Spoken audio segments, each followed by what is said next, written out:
तो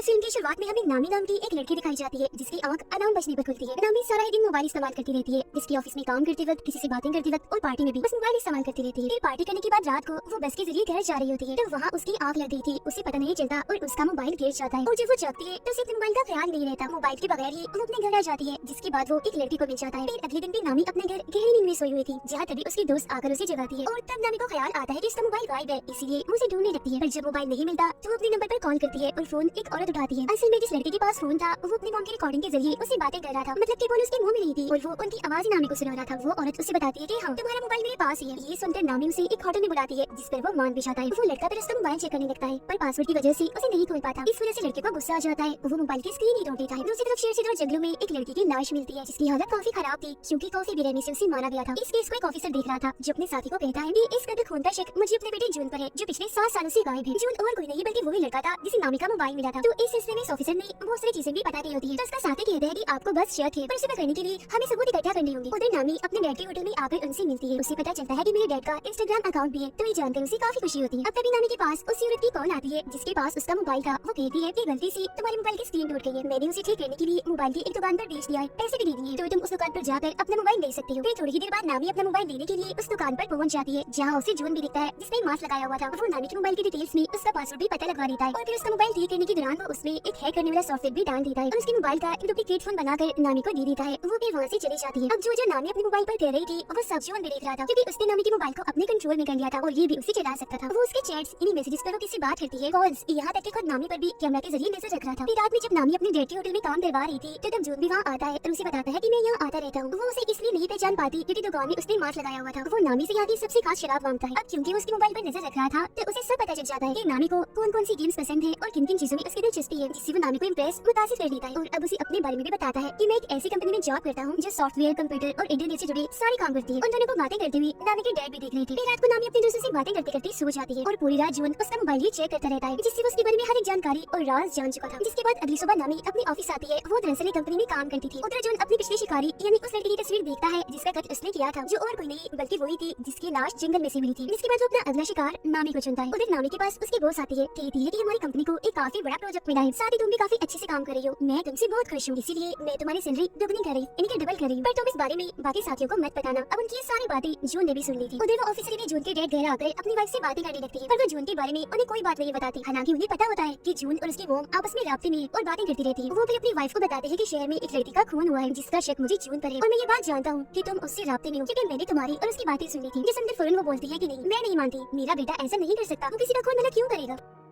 एक इसी वक्त ऑफिसर के पास उनके दोस्त का मैसेज आता है जो कहते हैं कि मुझे जून की लोकेशन का पता चल गया है, यानी वो जहाँ रहता है उस जगह का पता। उधर नामी अपने प्रोजेक्ट पर काम कर रही थी, काफी खुश थी वो, जबकि जून उसके घर जाता है और उसकी सारी चीजों को चेक करने लगता है, जिनमें उसे नामी का दूसरा मोबाइल भी मिल जाता है, यानी वो एक नहीं 2 मोबाइल इस्तेमाल करती है। उधर ऑफिसर की साथी उन्हें बताती है कि जिस जगह के बारे में मैंने आपको बताया है, इन्हें जून की लोकेशन पता चला है कि वो वहाँ सबसे चोरी रह रहा है। तो वो ऑफिसर इन्हें जून के डेट उस जगह पर जाने के लिए अकेले ही निकल पड़ते हैं। वो जब वहाँ पहुँचते हैं तो घर के अंदर भी चली जाती है और हर जगह की तलाशी लेने लगते हैं। साथ ही उन्होंने यहाँ की तस्वीरें भी बना ली थी। मरने वाली लड़की की मौत के बारे में भी इन्हें पता चल जाता है। इतनी देर में जून भी बाहर आ गया था। वो ये बात जान चुका था कि घर के अंदर कोई घुस आया है, इसीलिए चुप्पी से जब वो अंदर झांकता है तो अपने डैड को वहाँ देख लेता है। अंदर उसके डैड को लाश के नाखूनों पर लगे नेल पॉलिश भी मिल जाती है, जिससे उन्हें पता चल चुका था कि ये खून मेरे बेटे जून ने किया है। अब चिल्लाते से जून अपने डैड को उस कमरे से बाहर बुलाता है और जब वो वापस दोबारा अंदर जाते हैं तो जून वहाँ की हर एक चीज, सबूत, सारे कागजात को बर्बाद कर चुका था। जून अब दोबारा से नामी के होटल में जाता है और उसके डैड से मिलकर उन्हें भी यही बात कहता है कि मैं यहाँ आता रहता हूँ और यहाँ की सबसे खास शराब मांगता है। उसे देखकर नामी के डैड समझ जाती है कि ये झूठ बोल रहा है, ये हमारा रेगुलर कस्टमर नहीं है, मतलब ये यहाँ रोज रोज नहीं आता। फिर वो नामी से बातें करने लगता है और रात को जब वो बाप बेटी घर जा रही थी तो उसके डैड नामी को कहते हैं कि जून एक नंबर का झूठा इंसान है, वो हमसे कुछ छुपा रहा है क्योंकि वो दूसरी बार आया होटल में, उससे पहले कभी भी नहीं आया, मुझे वो ठीक नहीं लग रहा, तो तुम उससे दूर रहो। जिस तरह कहती है डैड मुझे तो ऐसा कुछ नहीं लगता, पर ठीक है मैं इससे दूर रहूंगी। अब उनके बीच की सारी बातें जून ने भी सुन ली थी। रात को नामी अपने दोस्त के साथ थी, वो उसे भी जून के बारे में बताती है कि अगर वो थोड़ा सा उलिया बदले यानी बाल छोटे करवा ले और चश्मा उतार दे तो वो बहुत ही प्यारा लगेगा। उसकी दोस्त कहती है कि मैं भी उसे देखना चाहती हूँ। तब नामी उससे वादा करती है कि ठीक है मैं तुम्हें उससे मिलवा दूंगी। ऑफिसर मरने वाली लड़की की मोम से आकर मिलती है, जहाँ वो इन्हें बताती है कि मेरे बेटे का मोबाइल कहीं गिर गया था, फिर उसकी स्क्रीन टूट गई और मेरे बेटे को मोबाइल पर एक मोबाइल की दुकान से मिला था, जिसके बाद से उसके साथ अजीबोगरीब चीजें होना शुरू हो गई थी और उसके बाद फिर किसी ने उसे मार दिया। तब वो लड़की की मोम से वादा करती है कि आप परेशान ना हो, उसके खूनी को हम ढूंढ कर ही रहेंगे। नामी के डैड पर जब किसी काम से बाहर आती है तो जून उन पर हमला करके उन्हें पकड़ लेता है। इसी रात पर उसको जंगल में से एक साथ 8 लाशें मिलती है, जिस वजह से ऑफिसर को काफी दुख होता है। फिर सुबह जब नामी की आंख खुलती है तो वो देखती है कि उसके बॉस की तकरीबन 8 कॉल्स आई हुई है, साथ ही उसे अपने मोबाइल पर बहुत सारे मैसेजेस भी मिलते हैं जिनमें उसने अपने दोस्तों को काफी बुरा भला कहा होता है। इसके अलावा अपने बॉस के बारे में भी काफी उल्टी सीधी बातें की हुई थी। एक पोस्ट भी डाली थी जिसमें उसने बता दिया था कि बॉस ने मेरी सैलरी दुगनी कर दी है। फिर वो अपने ऑफिस जाती है जहाँ उसकी टीम उसे काफी नाराज थी। वो सबको बताती है कि मैं नहीं जानती वो सब किसने किया, क्योंकि मैंने तो एक भी मैसेज एक भी पोस्ट नहीं की, पर कोई भी उसकी बात पे यकीन नहीं करता और उसी वहाँ से निकलने का कहती है। वो अपनी बॉस से भी बात करती है, पर उसकी बॉस ने भी जॉब से उसे निकाल दिया होता है। वो उन्हें भी काफी समझाने की कोशिश करती है कि देखिए मेरी बात को यकीन करिए, कोई भी पोस्ट कोई भी मैसेज मैंने खुद से नहीं किया, मुझे लगता है किसी ने मेरा मोबाइल हैक कर लिया है, कोई मुझे फंसा रहा है, मतलब मेरे मोबाइल को कोई अपने कंट्रोल में लेकर चला रहा है, तो जरूर उसी ने किया होगा। इस पर उसकी बॉस उसे ये साबित करने का कहती है और धक्के मारकर उसे वहाँ से निकाल देती है। इस चीज से उसे काफी दुख होता है। वो सीधा अपने दोस्त के पास जाती है और उसे सबके बारे में बताकर काफी रोने लगती है।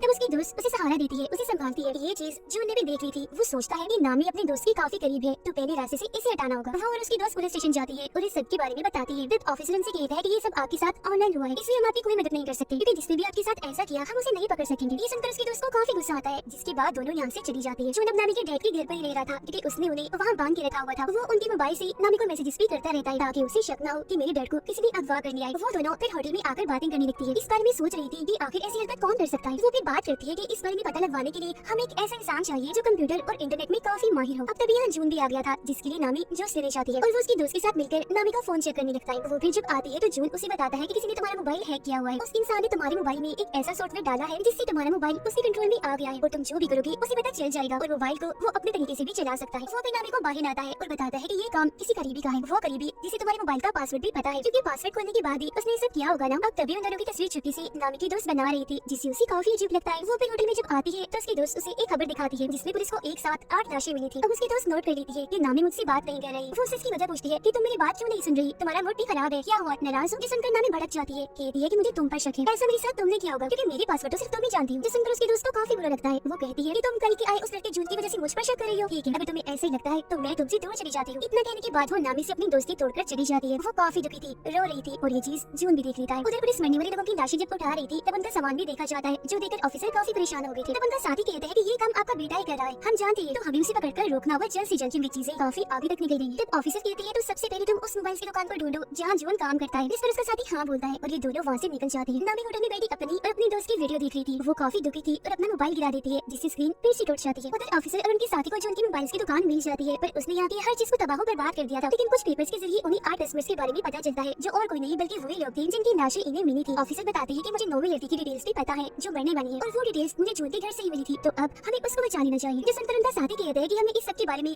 खबरों में भी चला देना चाहिए ताकि जून को जल्द से जल्द पकड़ा जा सके। अब तभी इधर नामी भी आ जाती है। उसने इन दोनों की बातें सुनी थी और जब वो वहाँ जून का नाम देखती है तो समझ जाती है कि और किसी ने नहीं बल्कि जून ने मुझे फंसाया है। उसने मेरा मोबाइल हैक करके वो सारे मैसेजेस और पोस्ट की थी, उसकी वजह से ही मैं आज अकेली हूँ, मेरे पास नौकरी भी नहीं है और मेरी इतनी अच्छी दोस्ती मुझे छोड़कर चली गई है। वो मजीद जून की कंपनी में कॉल करती है, जहाँ से उसे पता चलता है कि इस नाम का कोई भी वर्कर यहाँ काम नहीं करता। जो सुनकर नामी को जून पर काफी गुस्सा आता है और वो फैसला करती है कि मैं उसे अपना बदला लेकर उसे सबक सिखा कर ही रहूंगी। उसकी ये बातें ऑफिसर ने भी सुन ली थी, पर वो उसे ये बात नहीं बताते कि जून एक सीरियल किलर भी है, यानी एक खूनी जिसने न जाने कितने लोगों को मार दिया है। पर वो सिर्फ ये कहती है कि मैं भी जून को पकड़ना चाहता हूँ, वो अच्छा लड़का नहीं है। इस पर नामी उन्हें एक आइडिया देती है कि मैं ऐसा करूंगी कि उसे मिलने के लिए घर बुला लूंगी, मैं आप लोगों को भी बता दूंगी, तो उसे पकड़ने के लिए फौरन आप लोग आ जाना। जिस पर वो दोनों ऑफिसर्स मान जाते हैं। फिर अगले दिन जून के पास नामी का मैसेज आता है जो उसे मिलने के लिए बुलाती है। जबकि उसके घर के बाहर नीचे दोनों पुलिस ऑफिसर्स गाड़ी में जून की आने का इंतजार कर रहे थे। अब जून नामी की ख्वाहिश के मुताबिक अपना हुलिया बदलता है, जिससे वो अपने बाल काट कर चश्मा उतारकर उसे मिलने चाहता है। वो उसके घर के बाहर नीचे पहुंचता है, जबकि नामी ऊपर अपने घर में तैयार हो रही थी। लेकिन जब जून आगे बढ़ रहा था तो दोनों पुलिस ऑफिसर्स उसे पकड़ लेते हैं, पर उसका चेहरा देखकर समझ जाते हैं कि जून नहीं है बल्कि कोई और ही है, क्योंकि दरअसल हुलिया बदलने की वजह से और उसे पहचान नहीं पाई। अब जून उन दोनों को धमकाने लगता है कि मैं तुम्हारे खिलाफ रिपोर्ट करूंगा, क्योंकि मैं मासूम हूँ, बेकसूर हूँ और तुम मुझ पर शक करके गन दिखा रही हो। इस प्रोफेसर का साथी कहते हैं वो दरअसल गलतफहमी हो गई थी, हम किसी खूनी को ढूंढ रहे हैं। पर जून उनसे कहता है कि खैर जो भी है देख लो तुम्हें। इतना कहने के बाद वो वहाँ से चला जाता है। जबकि दोनों ऑफिसर्स ऊपर आकर नामी से मिलते हैं। वो उन्हें बताती है कि जून का मैसेज आया है, उसका कहना है मैं मसरूफ हूँ, आज बाद में मिलूंगा। वो भी कहते हैं कि मैं अपना मोबाइल ये कहने के लिए दे रही हूँ, तब तक दूसरा मोबाइल इस्तेमाल करूंगी और जब मेरा पहला मोबाइल मुझे मिल जाएगा हम उसे पकड़ लेंगे, जिसके लिए ऑफिसर्स भी मान जाते हैं। अब ऑफिसर के पास पुलिस स्टेशन से कॉल आती है। एक ऑफिसर ने बताता है कि ये बात अब सबको पता चल गई है कि ये सारे खून और किसी ने नहीं बल्कि आपके बेटे जून ने की है, तो अब से आपको इस केस से दूर रहना होगा ताकि आपको भटकना ना हो। जिस सुनकर वो काफी परेशान हो जाती है। अब नामी अपने दूसरे मोबाइल को निकाल कर उसमें अपनी सिम डालती है और ऑन करके उसे चलाकर बाहर आती है। ऑफिसर उसे कहते हैं कि तुम्हारी जान को भी खतरा है, तो तुम भी किसी ऐसी जगह पर चली जाओ जहाँ तुम महफूज रह सकती हो। वो कहती है कि मैं अपने डैड के घर चली जाती हूँ, वो भी मेरे लिए ठीक जगह होगी। जिसके बाद वो ऑफिसर्स के साथ वहाँ जाने के लिए निकल जाती है। वो जब वहाँ पहुँचती है तो ऑफिसर उसे अपना कार्ड देता है, जिस पर वो कहती है ठीक है कुछ भी हुआ मैं आपसे राब्ता करके बता दूंगी, और घर के अंदर चली जाती है। अंदर आने के बाद वो अपने डैड को आवाज लगाने लगती है कि मैं आ गई हूँ। फिर अपने कमरे में जाकर जब वो मोबाइल इस्तेमाल कर रही थी तो उसे जून के नए नंबर से मैसेज आता है। वो जब उसे कॉल करती है तो फोन बजने की आवाज उसे इसी घर से आ रही थी। वो चौंक जाती है और फौरन ऊपर जाकर चेक करती है, पर वहाँ पर कोई भी नहीं था। लेकिन वो फिर भी डर गई थी, इसीलिए ऑफिसर को फौरन कॉल करने लगती है। पर तभी उसका मोबाइल अपने आप ही चलने लगता है। जब एक वो समझ गई थी कि जून ने इस मोबाइल को भी हैक कर लिया है, उसे अपने डैड की फिक्र होने लगती है। तो वो भी हर जगह ढूंढ रही थी जहाँ उसे जून मिल जाता है। वो कहता है कि अगर तुम अपने डैड को जिंदा देखना चाहती हो तो दोनों ऑफिसर्स को अभी मैसेज करो कि मैं यहाँ बिल्कुल ठीक हूँ, मैं फौज हूँ, तो आप फिक्र मत करना, हम 2 दिन के बाद मिलेंगे। अब ना चाहते हुए भी नामी अपने डैड की जान बचाने के लिए उन्हें ये मैसेज कर ही देती है। वो यहाँ उसे पूछती है कि मैंने तुम्हारा क्या बिगाड़ा था, तुमने मुझे ही क्यों पकड़ा। तो वो बताता है कि मुझे तुम्हारा मोबाइल बस में से मिला था, तो इसीलिए मैंने तुम्हें अपना शिकार चुना, क्योंकि जाहिर है मोबाइल के जरिए मुझे तुम्हारे बारे में सब पता चल सकता था, तो भला मैं तुम्हें भी कैसे छोड़ता। फिर वो नामी को बाथरूम में उसके डैड के पास लाता है जहाँ उन्हें बांध के रखा हुआ था। वो उन्हें मारने की धमकी देता है। तब नामी कहती है कि तुम मेरे डैड को मत मारो प्लीज, मैं कुछ भी करने को तैयार। जो सुनकर जोर से खुद को टेप की मदद से पानी का कहता है, और जब नामी उसकी मदद से ऐसा कर लेती है तो वो उसके डैड को डबोकर मारने के लिए टब में पानी छोड़ देता है। ये चीज नामी भी देख रही थी। दुखी होकर वो रोने लगती है। साथ ही वो जून को काफी बुरा बुरा भी कह रही थी, तो वो उसे भी उठाकर ठिकाने लगाने के लिए टेप लगा देता है और बार टब में छूट देता है जो पूरा ही पानी से भर गया था। वो उसकी तस्वीरें बनाकर उसकी बेबसी पर हंस रहा था और वहाँ से बाहर निकल आता है। उसे ऑफिसर का कार्ड मिलता है जिसके बीच उन्होंने लिखा था नामी सिर्फ कॉल करना, मैसेज नहीं। पर क्योंकि इसने ऑफिसर को मैसेज करवाया था तो उन्हें पता चल गया था कि जरूर ये जून ने किया है, तो इसका मतलब वो यहाँ आ रहे थे जून को पकड़ने के लिए। अब जून को भी एहसास हो जाता है कि ऑफिसर्स घर में घुस आए हैं। वो ऑफिसर की साथी को जाकर पकड़ लेता है, पर पीछे से उसकी डैड ऑफिसर आकर उसे पकड़ लेती है। मगर क्योंकि उनका बेटा नहीं होता तो वो इसे मारने लगते हैं और अपने बेटे के बारे में पूछते हैं। पानी में डूबकर नामी मरने ही वाले थे कि तभी ऑफिसर का साथी उसे पानी से बाहर निकालकर मरने से बचा लेता है। ऑफिसर उसे मार मारकर काफी जख्मी कर देते हैं और अपने बेटे के बारे में पूछते हैं। तब वो कहता है डैड मैं ही आपका बेटा हूँ, जिस पर ऑफिसर मान भी जाती है। तो वो उन पर हंसने लगता है और कहता है कितने बेवकूफ हो तुम, अपने बेटे की पहचान भी नहीं है। ये सुनकर ऑफिसर भड़क जाती है और उसे दोबारा से मारने लगते हैं। उधर नामी को भी होश आ गई थी। वो देखती है कि ऑफिसर की साथी उसके डैड को होश में लाने की कोशिश कर रही है, पर वो उठ ही नहीं रही। ऑफिसर फिर जून का बैग चेक करती है जिसमें से उन्हें जून के सारे शिकारों का सामान मिलता है, यहाँ तक कि 0 नंबर वाले शिकार का भी, इन्हीं सबसे पहले वाले शिकार का, जबकि इसमें और कोई नहीं बल्कि उनका बेटा जून था। इस कोने के पास ऑफिसर की वाइफ और उसके बेटे की सारी डिटेल्स मौजूद थी। ये जो 7 साल पहले गायब हो गया था, असल में वो गायब नहीं हुआ था, 7 साल पहले ही इस कोने ने उसे मार डाला और तभी से जून की पहचान देकर इन्हें जून बनकर लोगों को मार रहा है। ये जानकर ऑफिसर को काफी दुख होता है, इसीलिए वो गन लेकर कोने को मारने के लिए जाती है। कोने उन्हें बताता है कि मैं आज भी जून बनकर तुम्हारी वाइफ से बात करता हूँ। कितने भोले हो आप लोग, पता लगवा ही नहीं पाए कि जिसे तुम बात कर रहे हो अपना बेटा समझकर, वो तो तुम्हारे बेटे का असली कातिल है। उसकी ये सारी बातें नामी भी सुन लेती है। वो गुस्से से भरी बाहर आती है, ऑफिसर से गन छीनकर उस खूनी को मार देती है। वो देखती है कि मेरे डैड को होश आ गई है, मतलब कि वो जिंदा है। इस बात से जज्बाती होकर वो अपने डैड के गले से लगकर काफी रोती है। फिर उसका इलाज करने के लिए उसे एम्बुलेंस के जरिए हॉस्पिटल भेज दिया जाता है। जहाँ से पुलिस भी सभी मरने वालों की चीजें इकट्ठा कर रही थी। कुछ दिन के बाद सभी को खूनी के बारे में पता चल जाता है, यानी कि वो ऑनलाइन इंटरनेट के जरिए ही लोगों को पकड़कर उन्हें मारता है और अब वो मारा जा चुका है। बस इससे ज्यादा और कोई जानकारी नहीं मिल पाती। फिर नामी जब अपने डैड और दोस्त के साथ होटल में थी तो कोई चुप्पी से उस पर नजर रख रहा था, जिसे वो खुद भी देख लेती है, पर समझ नहीं पाती कि ये कौन है। तो या तो ये खूनी ही हो सकता है जो शायद मरा नहीं होगा, या फिर ऑफिसर का बेटा भी हो सकता है, या कोई तीसरा इंसान भी हो सकता है जो अब खूनी की तरह ही ऑनलाइन पकड़ कर लोगों को मारेगा सिर्फ अपनी इंजॉयमेंट के लिए। और इसी सस्पेंसफुल सीन के साथ ही ये कहानी इधर ही खत्म हो जाती है। One more time before I go, higher powers taking hold.